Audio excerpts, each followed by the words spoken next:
Tapi aneh ya, orang tua Kristen itu aneh ya. Kalau cari sekolah buat anaknya, coba cari yang bagus atau yang gampang. Cari yang susah. Cari yang susah. Tapi kalau urusan begini nggak mau susah gitu ya.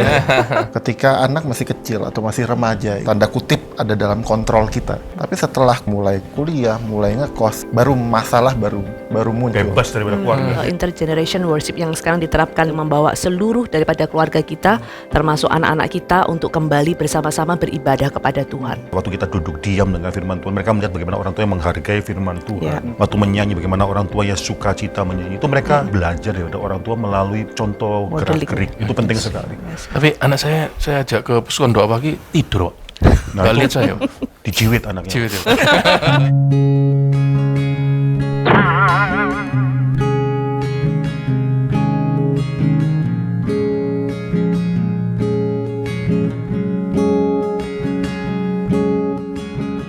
Halo saudara, kembali bersama saya Samuel Panto di dalam program Pilgrim's Talk at Geri Karawaci. Saya ditemani oleh 4 orang di kiri dan kanan saya. Ada Pendeta David Tong dan juga Pak Pendeta Budi Sutrisno. Ini adalah 2 hamba Tuhan dari Geri Karawaci, dan juga ada Pak Pauri dan juga Ibu Meta. Dan hari ini kita akan masuk ke dalam satu episode yang sangat menarik, yaitu keluarga dan gereja. Ini 2 tema yang sangat besar dalam kehidupan orang Kristen, tapi 2 tema yang seakan-akan seringkali kita pakai untuk mempertentangkannya satu dengan yang lain. Saya ambil contoh misalnya pelayanan di dalam gereja dan juga mengurus keluarga. Sulit sekali untuk berjalan beriringan. Dari awal kita sudah bicara keluarga itu dari Tuhan, keluarga itu dibentuk oleh Tuhan, ya, keluarga itu arahnya kepada Tuhan. Maka seharusnya keluarga dan gereja itu bukan 2 yang berkompetisi, tetapi 2 yang kemudian akan bisa berjalan bersama-sama. Ya. Kita harus membawa keluarga kita untuk mendukung gereja. Ya, kita mengatakan bahwa keluarga itu sementara. Nanti ketika Kristus datang kembali tidak ada pernikahan kan di dunia yang baru itu, tetapi gereja itu akan seterusnya, akan selamanya ada. Maka bagi saya, kalau saya sendiri harus membawa keluarga saya untuk mereka bisa melihat panggilan Tuhan dan juga bagaimana bisa mendukung gereja di dalam pelayanan. Itu mempersiapkan ke arah sana, itu menjadi satu prioritas. Kadang-kadang juga ada orang-orang yang merasa bahwa keluarganya nggak mendukung dia untuk melayani.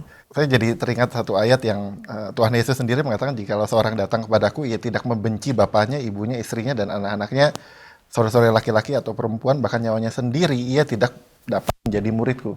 Saya ingat waktu ketika saya di kampus dulu, banyak teman-teman saya pemuda, mereka merasa keluarganya nggak mensupport mereka untuk melayani. Tampaknya ini mau nggak mau saya pertentangkan. Dan memang untuk seorang yang punya jiwa muda, sepertinya lebih mudah untuk memilih. Ya, saya kerjakan pelayanan. Meskipun saya tahu beberapa orang itu memang nggak pingin di rumah. Ya, itu mungkin bisa dikatakan juga satu kasus yang mungkin bisa kita separate ya. Maksudnya tidak semua, kita bicara secara general case. Cuma hati-hati dengan orang yang mau melayani Tuhan, ini juga harus kita hati-hati. Kadang-kadang orang melayani Tuhan itu sebenarnya juga melepaskan tanggung jawab. Saya kenal dulu waktu saya SMA ada seorang yang saya kenal, teman sebangku sekolah saya sendiri, yang sangat mementingkan pelayanan. Padahal pelajaran udah sangat jatuh sekali. Tapi alasannya adalah karena saya mau melayani. Bagi saya itu berhentilah melayani. Karena studimu, karena kau adalah seorang student, adalah pelayananmu di hadapan Tuhan juga. Nah, kalau pelayanan kita di dalam gereja menjadi suatu pelarian kita atas tanggung jawab utama kita, itu satu kesalahan. Betul. Dalam berkeluarga, saya tidak mengatakan bahwa kita mementingkan pelayanan berarti bahwa kepala keluarga lalu meninggalkan keluarganya, lalu ibu rumah tangga lalu meninggalkan anak-anak lalu melayani, itu akhirnya nggak ada yang ngurus anak, itu tidak boleh juga. Itu bukan suatu pelarian. Tapi mungkin maksud daripada Pendeta Hime adalah bagaimana membawa keluarga itu bisa mencintai gereja. Bagaimana membawa keluarga itu bisa akhirnya ikut serta di dalam ya mungkin kegiatan-kegiatan dalam gereja. Contoh yang paling simpel adalah membawa anak-anak kita ke dalam ibadah tepat waktu. Kalau pagi ya datang tepat waktu. Bahwa mereka datang dalam suatu persekutuan doa tepat waktu. Hari Sabtu kalau di Geri Karawaci kan ibadah jam 6.30. Nah, kita membawa keluarga kita, anak-anak kita mencintai gereja Tuhan dengan akhirnya membawa mereka mencintai yaitu persekutuan dengan orang-orang percaya lainnya. Seringkali orang tua kadang-kadang nggak bisa datang, mengapa? Anak masih tidur. Bangunkanlah anakmu dan bawa anakmu sama-sama beribadah, sama-sama bersekutu. Itu membawa keluarga untuk mencintai gereja Tuhan. Dilatih daripada kecil untuk akhirnya terjun dalam hal yang mungkin simpel. Tidak semua orang bisa spend waktu untuk melayani, tidak semua orang. Tuhan akan memberikan orang tertentu yang akhirnya diberikan kapasitas dan manage keluarganya dengan baik dan akhirnya melayani Tuhan juga. Jangan lupa salah satu syarat dari penatua dalam 1 Timotius pasal 3 adalah dia manage keluarganya dengan baik. Memimpin keluarga dengan baik. Maka di sini saya rasa start simple saja. Kalau misalnya ada kedukaan, seringkali saya bawa anak-anak saya sekaligus dari yang paling kecil yang paling besar untuk ke rumah duka. Betul. Orang Chinese punya ada suatu mungkin image yang jelek. Anak-anak tidak boleh lihat mayat. Iya, betul. Saya bawa mereka melihat itu fakta kehidupan. Dan lalu melihat bagaimana orang berduka. Itu anak dibawa lihat dan melihat ini gereja Tuhan yang sedang mengalami suatu duka. Mencintai orang-orang di sekitar dia, mencintai keluarga-keluarga, mencintai gereja Tuhan melalui hal yang simpel sebenarnya. Itu hubungan antara keluarga dan gereja ya.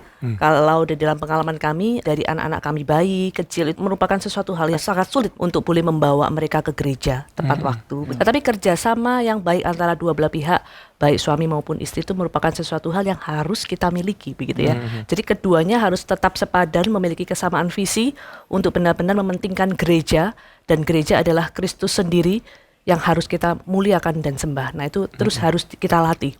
Kadang-kadang saya kurang setuju dengan satu konsep di mana kita harus break dulu waktu punya anak kecil atau punya baby, kita harus break dulu sampai anak kita besar. Tanpa sadar kita akan melakukan itu dan terlanjut terus gitu, dan akan berlanjut sampai kita menyadari bahwa aduh aku sudah nggak bisa pelayanan lagi. Saya waktu di Amerika ya tinggal di Connecticut.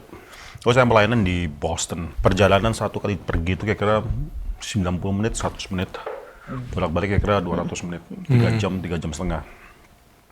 Saya masih ingat bahwa waktu istri saya melahirkan dan saya harus pergi setiap minggu ke Boston, dalam minggu-minggu pertama memang dia nggak bisa keluar. Karena melahirkan di sana juga melahirkan tanpa ada keluarga, dia harus jaga diri, jaga anak dan sebagainya. Saya biarkan. Tapi dalam minggu keempat, saya sudah bawa lagi istri dan anak yang masih segumpal kecil itu untuk pergi pelayanan. Dan di sana kalau kita di Amerika, lo udah boleh gendong anak ya, itu anak harus duduk di car seat. Bayangkan anak yang kecil gitu duduk di car seat diikat. Wah itu waktu dia nangis gak tahan itu. Tapi itu melatih dia dari sejak kecil untuk yuk sama-sama melayani dengan papanya. Mari melayani bersama. Dan akhirnya itu timbul suatu kebiasaan anak-anak saya kalau sana dibawa pelayanan dia bisa. Kapanpun ikut, pagi ikut, itu karena dari kecil sudah dilatih. Termasuk bukan cuma melatih anak kita, melatih orang tuanya juga untuk akhirnya menangani kesulitan itu. Dia berumur 2-3 tahun tuh pernah satu kali anak saya pergi pulang, waktu pulang dari Boston udah malam hari, satu perjalanan 1,5 jam nangis terus. Ya boleh buat apa? Kita harus pulang. Nah, ini tapi di sana itu melatih orang tua, melatih anak untuk sama-sama melayani Tuhan. Ketetapan itu yang orang tua itu harus punya. Dia membentuk keluarga, kemudian nanti kalau Tuhan berkati dengan anak dan seterusnya, ini apa yang akan dia lakukan gitu ya, apa yang dia akan utamakan, prioritaskan. Ketetapan itu tuh yang saya pikir harus punya. Saya juga pernah mendengar ada jemaat yang kemudian setelah punya anak, setelah ini mungkin saya nggak ikut ini dulu ya, nggak ikut acara ini dulu. Saya aduh kenapa? Waduh kayaknya susah deh, mesti bawa ini bawa itu. Terus kemudian saya tunjuk beberapa orang, termasuk saya tunjuk diri saya sendiri. Kamu lihat saya nggak? Anak saya dari umur 1 bulan yang besar itu sudah ikut. Memang kami juga nggak punya nurse, nggak punya maid di rumah, begitu kami urus sendiri semua. Anak saya yang kedua umur 7 hari saya sudah bawa. Itu semua dari mana? Dari ya kita menetapkan hati. Kalau kita sudah menetapkan hati, Tuhan juga beri hikmat, Tuhan juga beri daya tahan, begitu ya Pak ya. Tapi kadang-kadang kita merasa tuh kalau orang tua anaknya masih kecil ya, nggak rela atau khawatir, takut gitu ya. Bentuk khawatir anaknya. Tapi orang tuanya, iya. Orang tua kalau kita mau jujur mungkin kita ya. Sama seperti episode yang sebelumnya kalau kita bicara mengenai acceleration education. Yang bangga tuh sebenarnya kita bukan anaknya mau itu ya, orang tuanya lebih bangga. Dalam hal ini seringkali kemungkinan itu orang tua maunya ya convenient.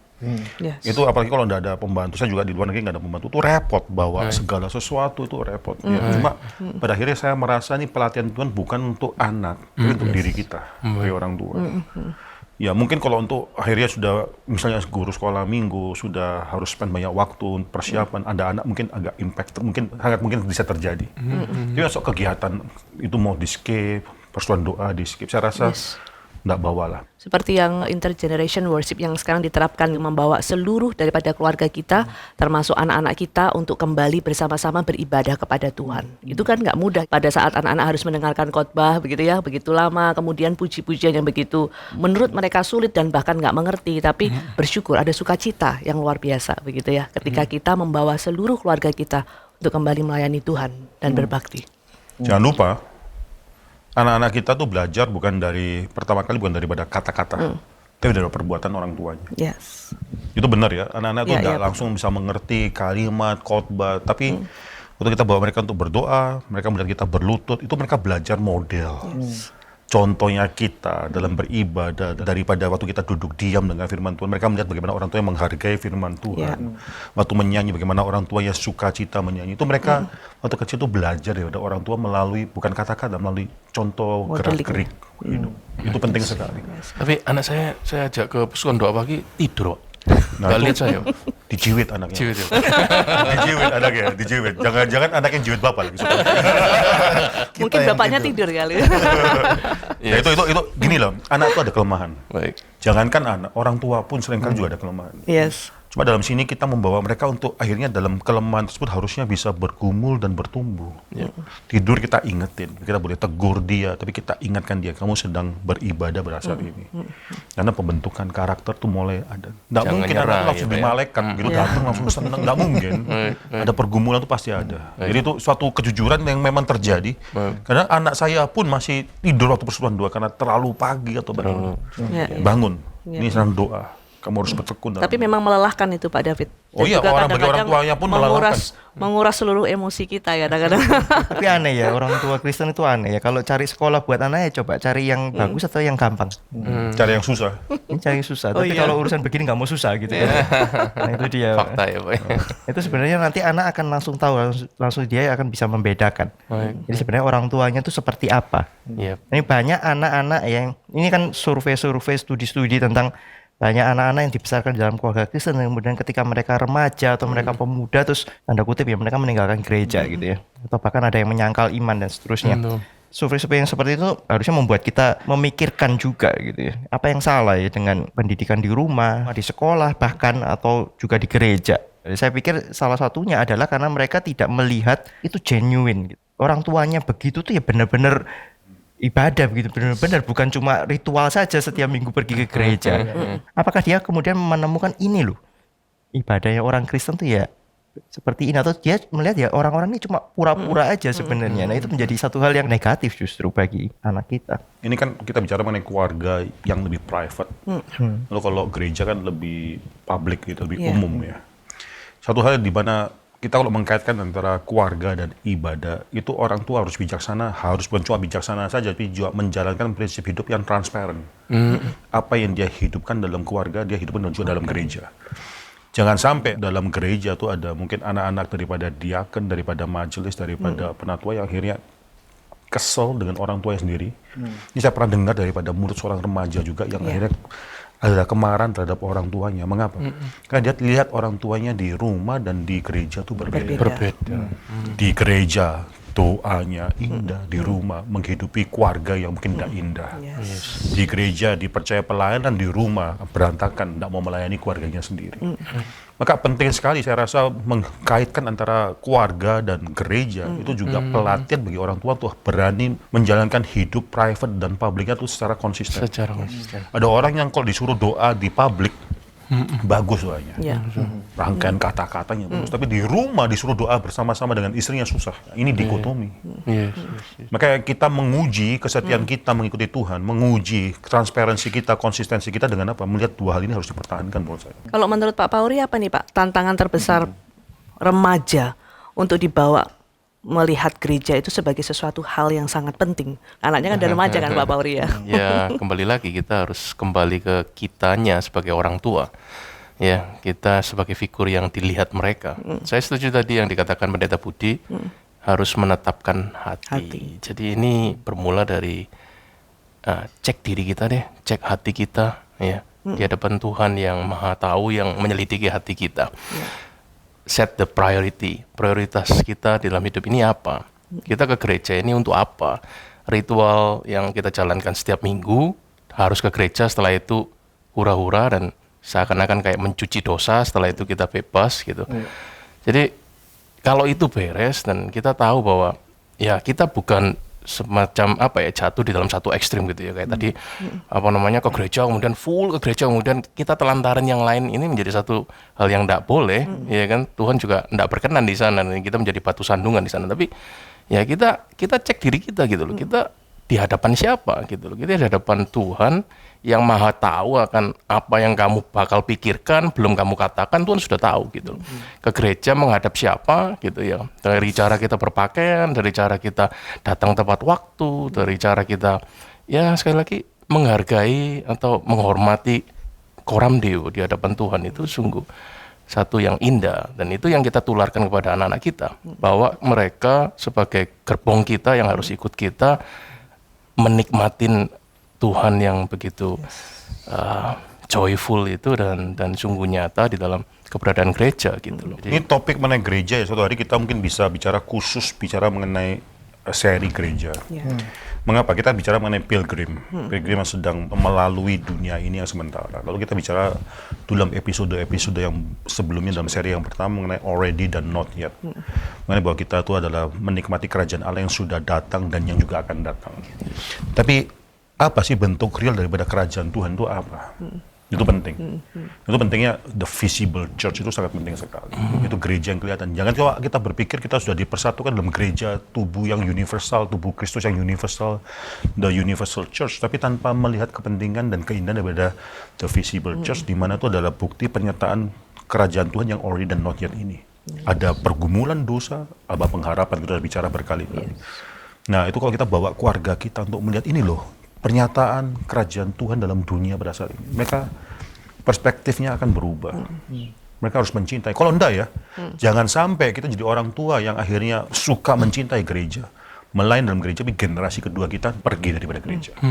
Kalau anak-anak muda kita cari gereja-gereja lebih entertaining, gereja lebih menyenangkan hati mereka. Mereka bukan mencari gereja yang menyenangkan hati Tuhan, tapi menyenangkan hati mereka. Mengapa? Karena kita enggak bawa keluarga kita untuk mencintai gereja. Ini satu topik yang sangat penting sekali, yang mengenai gereja dan juga keluarga kita, itu apa kaitan keduanya, itu mereka melihat pernyataan kerajaan Tuhan. Bicara soal anak, khususnya juga remaja, ini jadi satu hal yang menarik. Ketika anak masih kecil atau masih remaja, itu memang bisa dibilang tanda kutip ada dalam kontrol kita. Kita bisa memaksa mereka baik secara langsung ataupun tidak langsung untuk bergereja, bahkan untuk melayani. Tapi setelah keluar dari rumah, entah itu mulai kuliah, mulai ngekos, mulai lebih banyak porsi menjalani kehidupan sendiri, baru masalah baru muncul. Bebas daripada keluarga. Bebas daripada keluarga. Sehingga ternyata apa yang dikatakan keluarga dan gereja yang tampaknya sinkron ini ternyata hanya tampilan kulit luarnya saja. Kita mesti ingat ya, manusia itu dilahirkan di dalam dosa. Yes. Jadi kalau kita biarkan ya nggak mungkin mereka terus kemudian akan secara otomatis gitu akan bisa mencintai Tuhan karena lahir di dalam keluarga Kristen. Saya rasa enggak gitu. Tetapi di sisi yang lain kita juga bukan berarti kemudian kontrol mereka terus menerus dan tidak memberikan kebebasan kepada mereka. Mereka juga tidak akan pernah menikmati ibadah mereka, bahkan karena mereka merasa itu suatu keharusan, kewajiban. Ya, saya mendidik anak-anak saya itu dalam awal-awal tahun umur mereka ya saya didik mereka gitu ya. Karena saya yang paling besar sekarang 7 tahun, sebenarnya masih kecil gitu. Tapi sekarang saya mulai kemudian memberikan pengertian kepada dia dan saya memberikan kebebasan kepada dia untuk dia memilih ya. Kalau kamu bisa pilih ini dan ini, kamu akan pilih mana? Mengajar dia, mendidik dia untuk dia memilih yang benar, bukan memilih yang menyenangkan dia.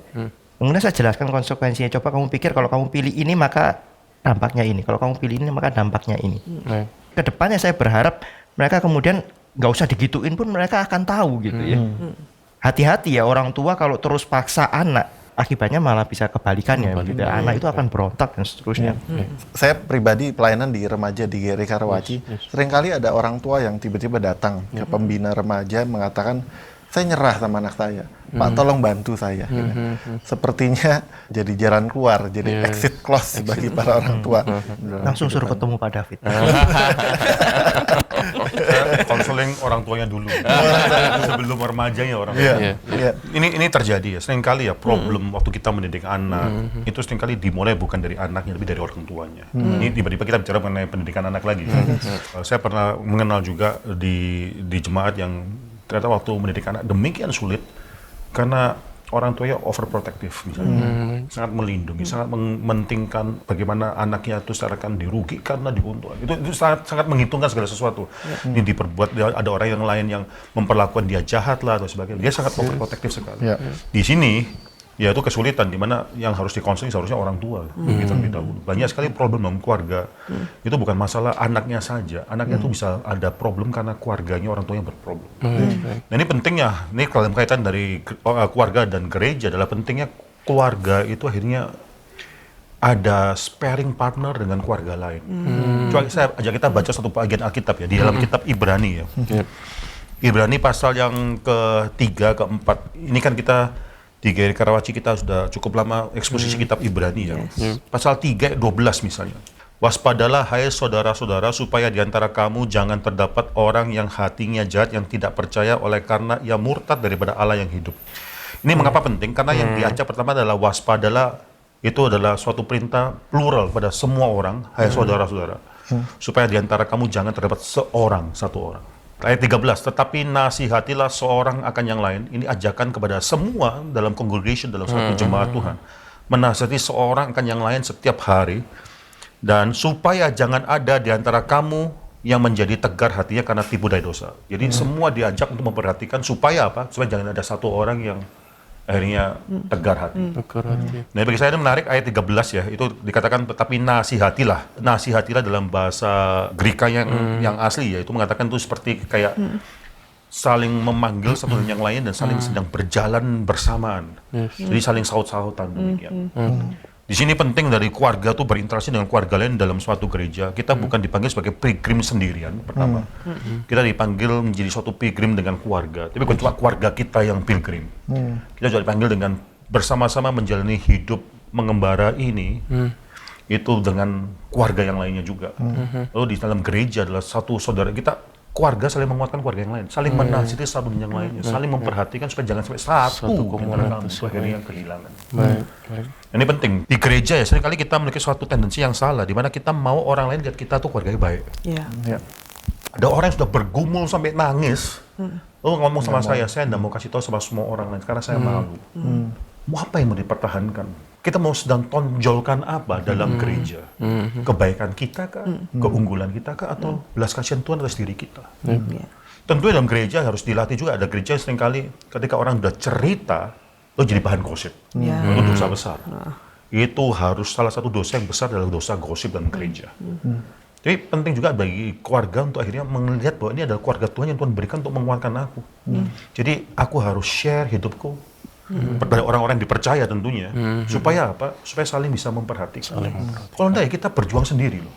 Ini individualisme Barat sudah masuk dalam gereja sedemikian rupa sehingga gereja yang menjadi keluarga yang sendirian, bahkan keluarga jadi pribadi-pribadi yang sendirian. Itu sangat menakutkan. Ada satu komunitas, Tuhan memberikan satu komunitas dalam gereja supaya apa? Kita bisa bertumbuh bersama dalam komunitas, bisa memperhatikan sama dengan yang lain. Sebagai satu tubuh ya Pak. Saya mengharapkan di GRI Karawaci sendiri, kita saling menyentuh hidup orang lain sekitar kita. Khususnya adalah orang-orang yang Tuhan tempatkan sekitar kita. Pribadi lepas pribadi, keluarga lepas keluarga, anak-anak itu semua itu saling menyentuh. Jangan pikir bahwa saya cuma datang ke gereja 1 minggu 2 jam beribadah selesai. Anak kita tanpa sadar kita latih demikian. Banyak sekali orang mengatakan bahwa ibadah cuma 2 jam. Ya, jadi above all, kalau kita sebagai orang tua sudah tahu semua pengajaran yang baik tadi, tahu rumusan-rumusan bagaimana mendidik anak dalam Tuhan.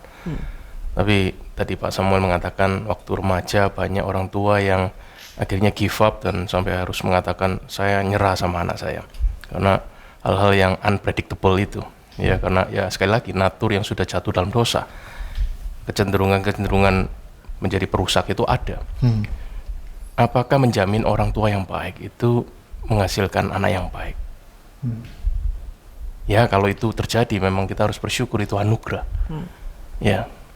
Tetapi kalau orang tua yang baik dan kemudian anaknya bejat misalnya, ya, apakah itu juga akhirnya menyerah dan kemudian mengatakan, oh ini ketetapan dari Tuhan.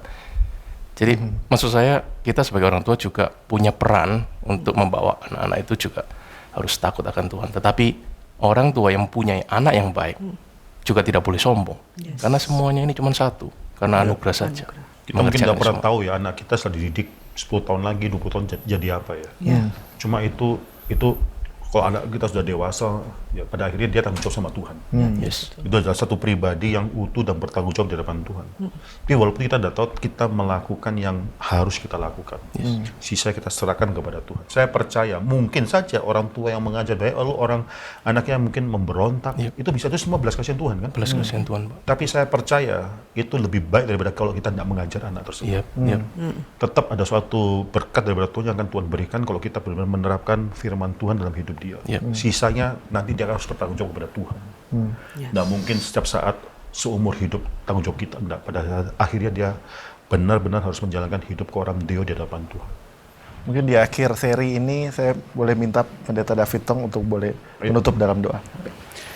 Bapak yang bersyukur untuk semua seri yang sudah kami lakukan, sudah kami diskusikan episode demi episode.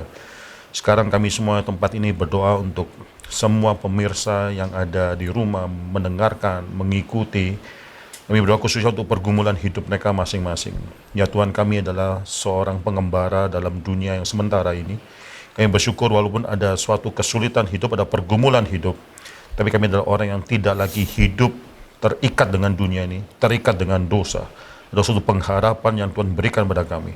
Bukan hanya pada diri kami sendiri, kami dipanggil juga untuk mengembara sebagai seorang atau satu keluarga bersama-sama.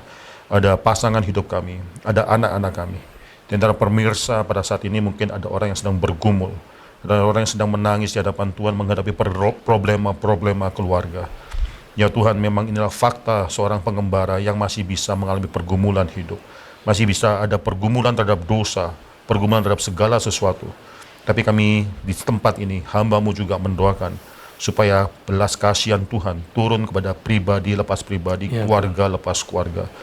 Anak didik kami, anak yang kami kasih yang Tuhan anugerahkan kepada kami. Kami mendoakan mereka satu persatu. Supaya pada akhirnya mereka juga bisa hidup jadi seorang pengembara di hadapan Tuhan. Bapak, kami semua tempat ini berdoa untuk semua orang yang mendengarkan. Semua orang yang sedang mempersiapkan pernikahan, semua orang yang sudah menikah dan mempersiapkan untuk bisa mendidik anak-anak, semua orang yang sedang berharap kepada Tuhan, semua orang yang sedang mengharapkan pengampunan daripada Tuhan, semua orang yang akan Tuhan bentuk melalui pelayanan daripada Digital Ministry GRI Karawaci ini. Kami serahkan setiap daripada mereka dalam tangan Tuhan. Tuhan bekerja walaupun manusia sudah berhenti berbicara. Kami serahkan semua dalam nama Tuhan Yesus Kristus, Tuhan dan Gembala Agung kami. Kami berdoa. Amin. Amin. Amin. Saudara-saudara di rumah, sekali lagi ini adalah episode terakhir dari seri Keluarga yang Beribadah, dan nantikan kembali seri-seri yang lain, tema-tema yang berkaitan dengan kehidupan kita sehari-hari, tema-tema yang secara khusus juga berkaitan dengan kehidupan kita orang Kristen sebagai pengembara di dunia ini. Mari kita nantikan episode-episode selanjutnya sekali lagi dalam Pilgrim's Talk at GRI Karawaci. Tuhan memberkati.